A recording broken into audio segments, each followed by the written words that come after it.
what would you do to become a wiser person? Some of you might think, well, I'm already as wise as I'll ever be, in which I would say that's kind of foolishness because a wise person is always seeking wisdom, is always seeking to be wiser. We have a book in our Bible called Proverbs, proverb is just like a short saying that is used to communicate truth. And there are other cultures and religions and stuff that all have proverbs. And we love proverbs. In fact, we have modern day proverbs that we hang on our walls in our homes and in our offices, and things that kind of motivate us to do something. I just Googled motivational proverb, and good old Albert came up, and he said, if you want to live a happy life, tie it to a goal, not a people or a thing. You could make a poster out of that, couldn't you? If you want to live a happy life, tie it to a goal, not to a people or a thing, because things and people will disappoint you. But, if you're pursuing a goal, maybe that won't disappoint you as much. I don't know. I get disappointed when I pursue my own goals sometimes because I realize that it's harder than I originally thought, usually.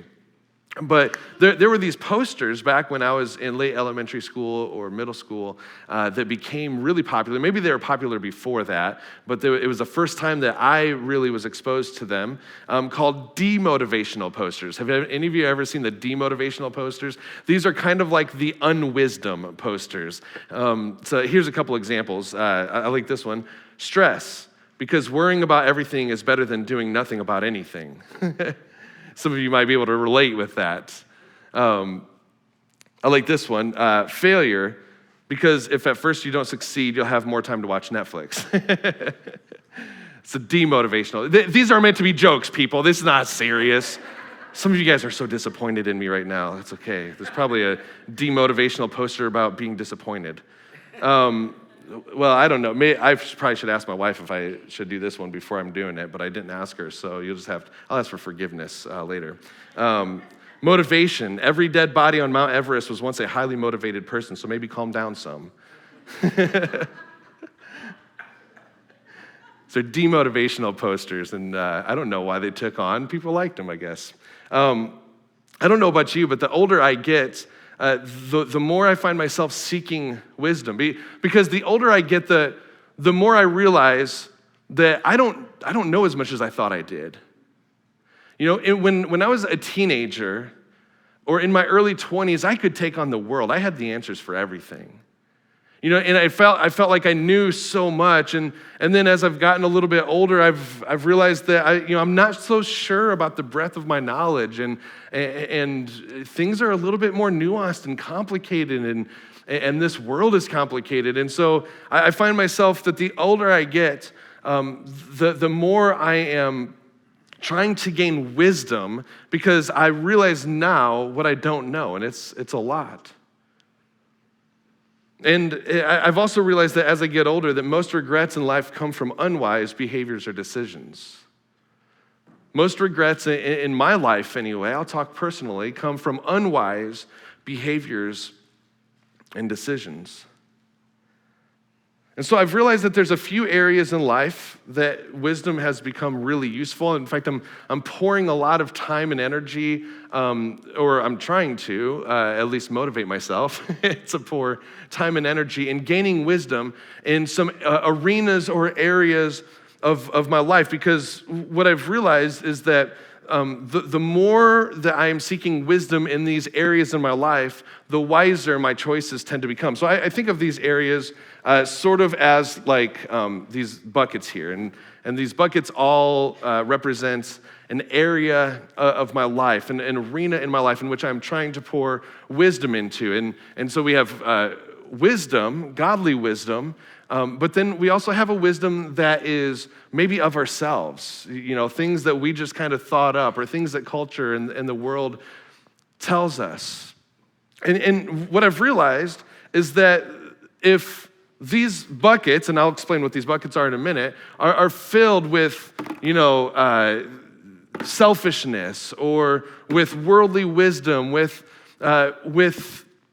just the way that I think it should be, or the way that I think it is, with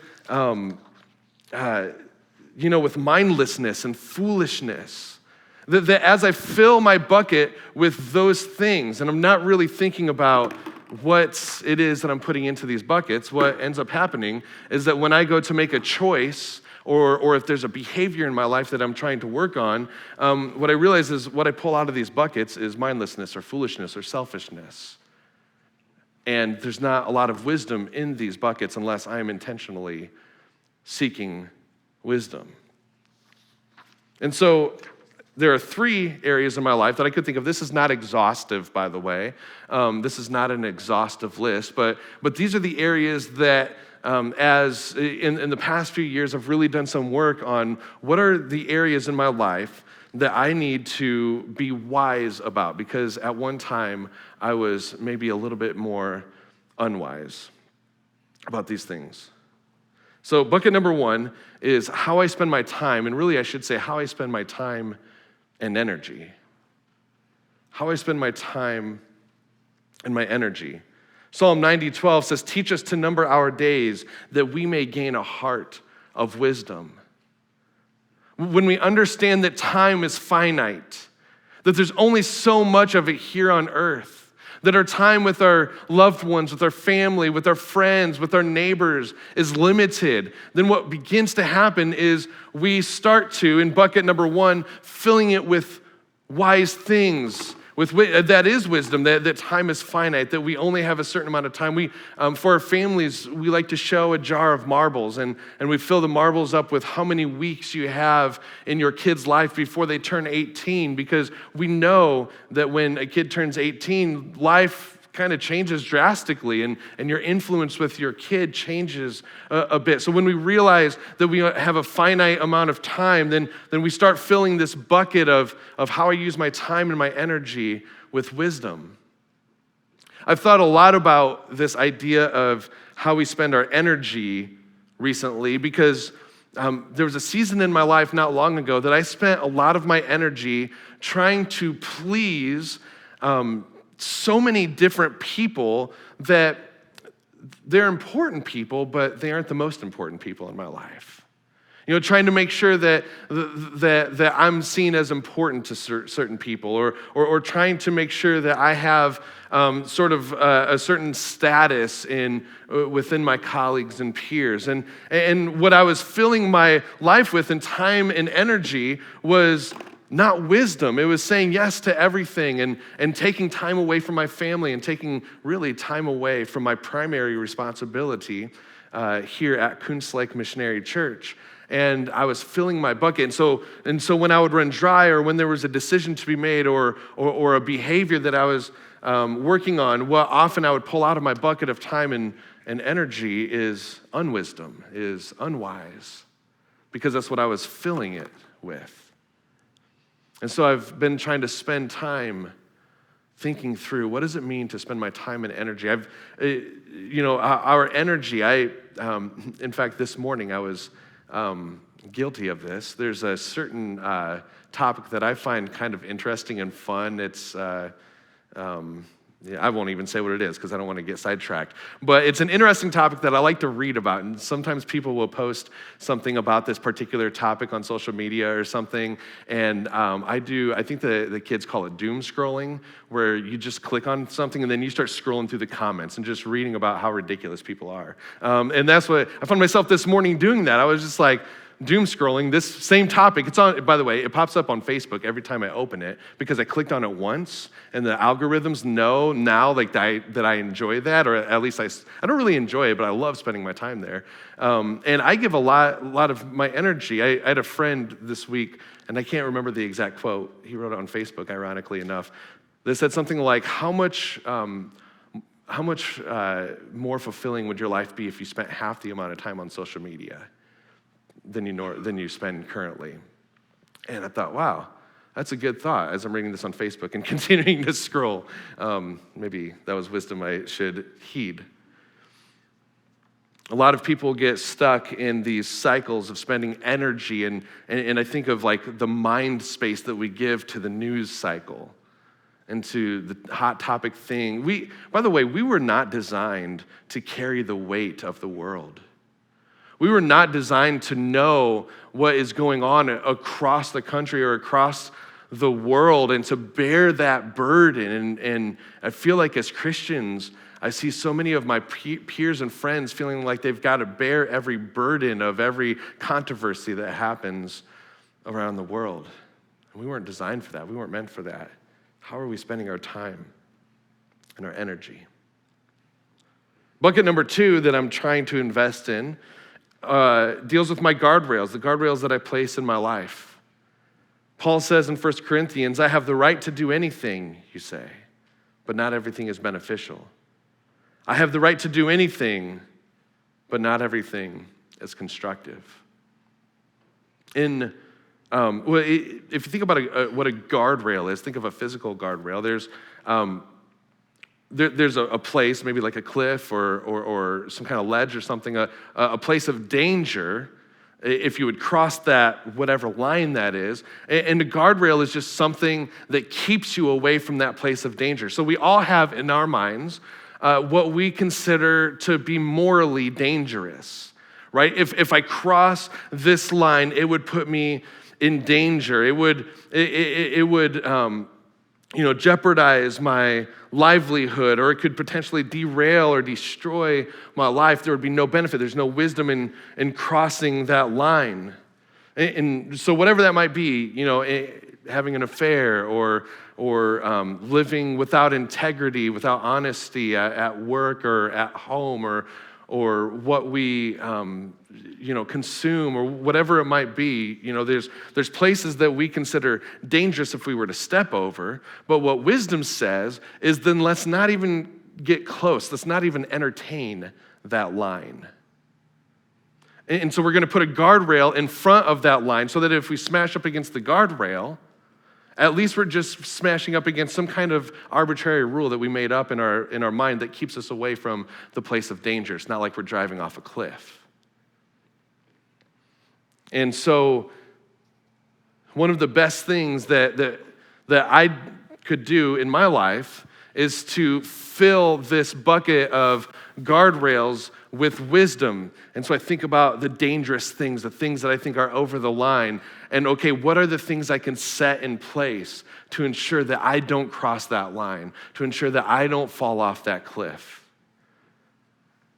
And so I place, sometimes somewhat arbitrary, and it might not make sense for you, things in my life to keep me away from the dangerous cliff of failure, of falling off. So bucket number 2 I'm trying to invest in is my guardrails. Bucket number 3 that I'm investing is who influences me? Who influences my life? Proverbs 13:20 says, walk with the wise and become wise, for a companion of fools suffers harm. We did several years ago in youth group, we had a night where we were taking like Proverbs or different scripture, and the kids were making a skit and to demonstrate the proverb. Josh, you might have been in the group I'm talking about. And so this particular group of junior high boys had this verse, and Rob Mills was their leader. And you can just imagine, if you know Rob, what that group was like with Rob, with a bunch of junior high boys. I mean, it was pretty chaotic. And so they raided the children's area, because, we love to make messes in the children's area. Children don't make enough messes. Teenagers got to do it for them. And found this little plastic toy lawnmower. And the skit was that there was a group, there was a person who was kind of like the wise person, but everyone else was fools, and so they were playing catch with a running lawnmower, pretend, of course. But they were like throwing this lawnmower around, playing catch, and like, come on, man, come on. Josh, maybe you were the wise one. I think you were. And so they finally got Josh to come in and play catch with this running lawnmower, and then he got chopped to bits or something like that. I forget exactly how the skit went. But it was a great way to illustrate that a companion of fools suffers harm. And as I'm thinking through who influences my life, I think through who I'm around the most. And are they people that I even want to emulate? Are they people who, when I look at them, I'm like, that's a person that if I became more like them, yeah, I would like that. That's wise. That's wisdom. I almost missed that one. I was like on Bozo. You guys remember Bozo, the clown? I always wanted to do the bucket game. There we go, I got it. I would dominate that game. Who am I allowing to speak into my life? This is true of people who are close to you in person, but this is also true of who you let speak into your life from a distance. Media and social media kind of goes back to what we're consuming our mind with, right? Who is allowed to speak into your life? Who are you listening to the most? Who influences you the most? Now, one tricky thing about wisdom is that it can seem like a moving target to us. Think about this for a second. Think of the wisdom that you considered wisdom in your teenage years. You don't want to, I know. Think of the things that you thought were wise in your teenage years. And then as you entered your 20s and started going through your 20s, what you thought was wisdom as a 15-year-old, you may think now is foolishness. Or when you're entering your 30s, you may look back at what you thought and what you did in your 20s and thought, wow, that wasn't really wise at all, was it? As we get older, we can look back at times in our life where what we thought was fine, what we thought was good, what we thought was wisdom is really foolishness. This is true in culture as well. What culture thought was wise in one generation becomes foolishness to the next. In the early 1900s, it was widely believed that radioactivity was good for you. And so radioactive goods were all the rage. Everything from like a uranium blanket for arthritis to radioactive water that people were actually drinking, believing that it was good for you. They quickly realized within a decade or so that that was probably not wise, but at one time that was considered wise to drink radioactive water. On the other hand, there's real wisdom that we used to have that is no longer considered wisdom. Right? And we can all think of examples of that, things that maybe have died off with another generation or things that we thought were wise, and now culture looks at that and it's like, oh, that's not wise. And with the introduction of new technology and social media, there's a new kind of wisdom needed to navigate these new areas of life. And so the question becomes, where do we gain wisdom? Where can we go to fit more wisdom into these buckets of life so that when a decision or a choice or a behavior becomes evident, when we reach into these buckets, what we pull out is something that's good, something that's wise. If you have your Bibles, you can turn to James 1. We're going to be in there for just a couple moments here. James 1. And we're going to start with verse 5. James 1, starting with verse 5. James is towards the end. Give you a second to get there. How I spend my time, the guardrails I set in place, who influences me? Where do we gain wisdom for these arenas in life?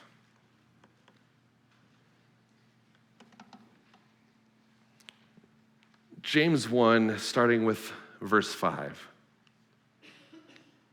Says this: if any of you lacks wisdom, you should ask God, who gives generously to all without finding fault, and it will be given to you.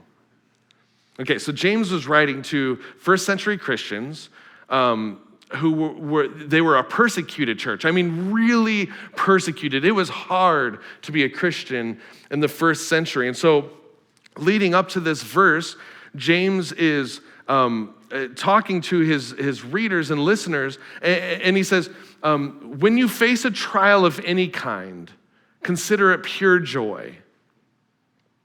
I don't know about you, but when I face trials of any kind, I don't typically resort to, isn't this great that I'm facing this right now? Usually I say, why am I facing this right now? But he says, consider pure joy, because what will happen if you persevere through this trial, he goes through kind of a list of things that will happen, but eventually it'll bring you to maturity and you won't lack anything in faith. And when I'm going through a trial, all I'm thinking about is the here and now. You know, this is hard. Trials are hard. This is not fun. This is not what I planned on. But James says if you are wise and you look down the road at the type of person that this is going to produce when you persevere and when you follow God through this trial, you will become mature and wise. But if you're lacking wisdom in this, if this is difficult to understand, then ask God, who, by the way, is so generous. And he's going to give you the wisdom needed. Doesn't mean that God's going to clear it all up for you and make it like very evident why things are happening. He won't necessarily give you all the knowledge about why something is happening or why you should respond a certain way or why you should treat this person that way even though they treated you this way. He doesn't necessarily give you all the ifs, ands, and buts, but he will give you wisdom on how to act in accordance with his will and his purpose in your life. And we don't need all of the knowledge to act wisely. We don't need to know to see the picture that clearly to act wisely. Now, when I read this verse, sometimes I think that God is just going to like somehow transport his wisdom into my head, and it's just up to me to kind of figure that out. But what I've found in life is that God gives wisdom sometimes through my prayers, and sometimes he does transport his wisdom to me in a supernatural way, but often God uses some other methods to give me wisdom. He gives wisdom through his word, and I might be reading it, and it's like, oh, this makes sense. In light of what I'm going through, I understand now. Or he might put other people in my path that can lead me and guide me and direct me in something that I'm going through in life. I have a pastor who's further down the road than I am, a few years older than me, who has sort of become a mentor for me in certain arenas of my life and gaining wisdom, and I think we all need that. He uses our circumstances, something that we go through, a trial of some sort or something that's difficult, and if we persevere through it, we can gain wisdom and maybe wisdom to help other people through their circumstances. And then, of course, he uses our past and the things that we learned in our past, our experiences, to give us wisdom. And so James says, if you're lacking wisdom, ask God, and he is so generous, he will give it to you. But then he says this in verse 6, but when you ask, you must believe and not doubt, because the one who doubts is like a wave of the sea, blown and tossed by the wind. That person should not expect to receive anything from the Lord. Such a person is double-minded and unstable in all they do. Now, at first glance, this is a really difficult text. Anyone who doubts won't get anything from the Lord. One of the reasons why that's difficult for us to understand is because of our understanding of what doubting means. Our understanding of doubt is to have intellectual questions about, or to have some uncertainty around something, like with our mind. And so, for us, it can seem like our prayers are that what's required of our prayers is to have intellectual certainty. Like, God, give me wisdom, and I'm certain about everything about you. I don't have any questions about my faith. But that's not really what James is talking about here. What James is talking about is what we do with the wisdom when God gives it to us. So he starts off, but when you ask, now what's assumed is that when you ask, God is going to give you the wisdom. So when you ask, you must believe and not doubt. Believe and not doubt what? Believe that the wisdom that God gives you is better than the wisdom you can come up with on your own. That's what you aren't to doubt. That when God gives you some wisdom through his word or through other people or through circumstances or experiences, that when he gives you wisdom, that we aren't to doubt his wisdom. And really this word to doubt, the word that James uses is a word that just simply means to waver between options. And so when you know for a matter of fact that God has given you some sort of wisdom, to waver and go back to our own wisdom, that's doubting. A doubter is someone who's been given wisdom by God and yet wavers and continues to go back to their own wisdom. So James says that the doubter shouldn't expect anything from the Lord. Such a person is double-minded and unstable. This is really harsh, by the way. If I called anyone unstable in here, like y'all would like smack me. I tried it on my wife. No, I'm just kidding. I didn't actually try it on my wife once. I haven't even thought it ever. Don't worry about it. It's good. Double-minded person. A double-minded person, unstable. What literally, if you were to translate this word literally, it means someone with divided allegiance. A double-minded person is someone with divided allegiance. In James 4, we read the verses for a call to worship leading up to James 4, and James starts to talk about these people who ask God for things, but they are only asking for their own gain. They're only asking for their own pleasure, for their own comfort. That's divided allegiance, claiming to be for God and asking for God for things, but really, I'm all about myself. And so this is the question. The question is, when I'm given wisdom by God, who do I trust? Who do I trust with my life? Who do I trust? Even when the wisdom doesn't make sense, which, by the way, there's wisdom that God gives us that might not make sense in the moment. It might not make sense in the here and now. But when you've been given wisdom from God, who do we trust? And if we continue to go back to the areas of our life that we're trying to pour in wisdom, and we continue to pour out things or pull out things that are unwise, and we continue to act and behave on things that are unwise, what will end up happening is you will live with more regret in your life. You will live with sort of this tension of knowing what you ought to do, knowing what true wisdom is, and not acting according to it. And you become someone who doubts and who has divided allegiance. Just a quick side note for you, though, because that can sound like a lot. I want to encourage you with this. Often we think of the heroes of the Bible as like being just that. They're heroes, right? And we think of like the great things that they did and the awesome things that they did. And we should study those things. But sometimes we don't tend to preach about it, or we leave out the shortcomings of the heroes of our faith. So in Romans chapter 4, Paul begins to talk about Abraham. And he says something interesting about Abraham. He says, yet he, Abraham, did not waver. By the way, the same word that James used for doubting, do not doubt, this is what Paul used here. Same exact word. He did not waver through unbelief regarding the promise of God. That sounds great, doesn't it? Like, here's a hero, here's an example who never wavered in his faith. But pause for a moment. Think about Abraham's life. Abraham's life revolved around a promise to become a great nation, and he would have a child, and through that child, he would become a great nation. Paul says he didn't waver, but in Genesis 15, we read this, but Abram said, Sovereign Lord, what can you give me? Since I remain childless, and the one who will inherit my estate is Eliezer of Damascus. And Abram said, you have given me no children, so a servant in my household will be my heir. That sounds like some intellectual questions, doesn't it?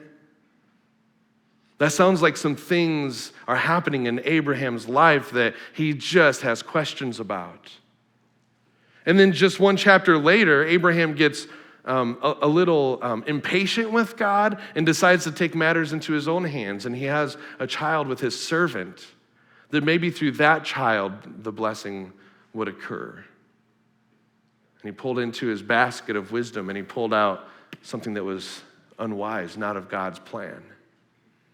And then just a chapter after that, God announces to Abraham that he indeed will have a kid, that Sarah's about to become pregnant. And this was Abraham's response. Abraham fell face down. He laughed and said to himself, will a son be born to a man 100 years old? Will Sarah bear a child at the age of 90? Sounds like he had some uncertainty, doesn't it? Like, how in the world can this be? And yet, Paul says Abraham didn't waver. I tell you this in order to say that having intellectual questions, having some uncertainty in your faith does not disqualify you from God giving you wisdom. Because we can have uncertainty about our faith and still follow the wisdom that God gives us when he gives it. We can still fully trust, as Abraham by the end of his life came to fully trust in God's ways. We can still fully trust in God's ways while still having questions about how in the world is this going to work, God? And that's okay. That's okay. We'll never get this perfect, but seek God for wisdom, fill your life with his wisdom, and trust him with your life. And in the end, your life will be more full. You'll have fewer regrets, and you'll look more Christ-like, being mature and complete.